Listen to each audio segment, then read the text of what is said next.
Има ли простор за помирување меѓу СДСМ и ВМРО ДПМН?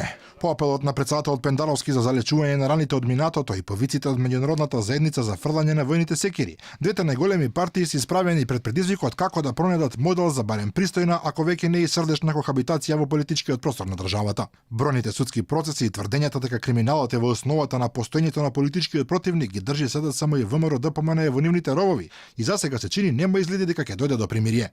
Од ВМРО ДПМН се јасни. Велат СДСМ зборува за помирување, но тоа нема да биде можно, ако треба да се случи во пакет со амнестија за сите криминали на Заев и неговото семејство. Подпредседателот на ВМРО ДПМН Николовски тврди дека идејата за помирување била ставена на дневен ред дури по претседателските избори, кога во СДСМ сватиле дека ќе ги загубат парламентарните избори в година.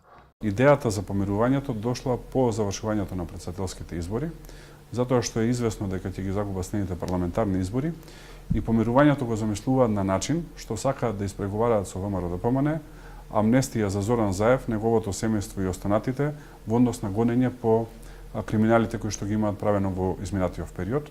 Ако така го замислуваат помирувањето, помирување нема да има.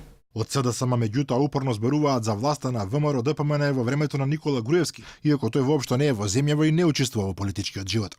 Велат дека и новата гарнитура на Мицкоски шири омраза и црнила, а пораката од Николовски ја сваќаат како закана зад која треба да бидат заскриени, како што велат злоделата на ВМРО ДПМН во минатото.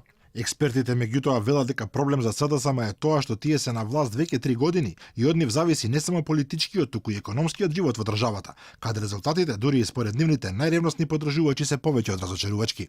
Во врска со реформите во правосудството и администрацијата, како и за борбата со корупцијата, Европската комисија бележи некаков напредок, но тој ниту оддалеку не ја доближува земјата до европските стандарди.